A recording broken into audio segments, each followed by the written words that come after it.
মই আৰু এটা কুইনোৱা বনাম মই দৈ লগত বনাম অলপ খাটা মিঠা ধৰণৰ বনাম তাক লাগিব মোক 1 কাপ দৈ অলপ জিৰা ধনিয়া আৰু জলকীয়া গুড়া মিক্স কৰি লৈছো বাদাম বেছি নহয় 5টা 4টা এনেকৈ অলপ জলকীয়া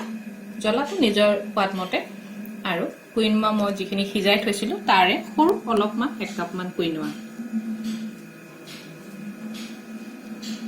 এয়া মই এতিয়া বনাবলৈ ষ্টাৰ্ট কৰিম তেল দিছো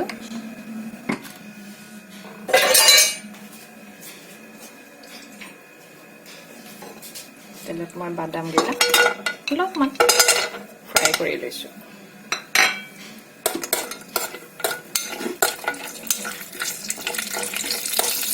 একাপ দৈ ইয়াতে মই লৈ লৈছো এইখিনি মই খুব ভালকৈ ফেটি লৈছো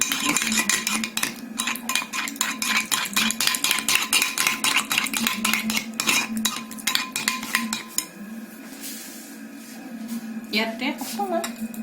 নিমখ দি দিছো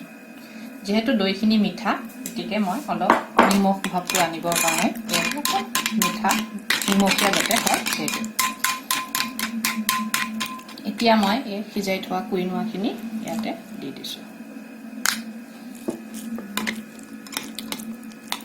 এয়া চাওক কিমান ধুনীয়াকৈ মিলি গৈছে এইখিনি ধুনীয়াকৈ মিলাই ল'লে খাবলৈ সোৱাদ হ'ব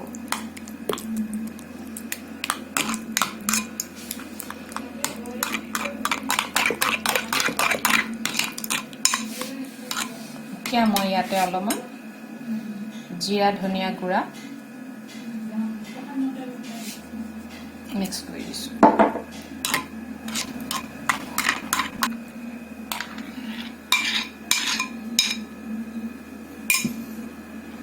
ইয়াতে এয়া জিৰা ধনিয়া গুড়া দিছো লগতে অলপমান চাট মছলা দিছো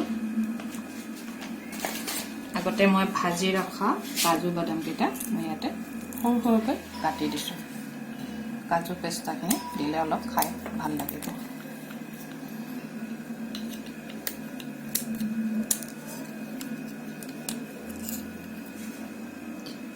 এতিয়া মই অলপমান জলকীয়াও দিছো জলকীয়া বেছি নালাগে দৈ লগত যাতে অলপ মিঠা জ্বলা টেঙা তেনেকুৱা হয় ওপৰত মই সজাবৰ কাৰণে অলপমান পদুনা পাতো দিছো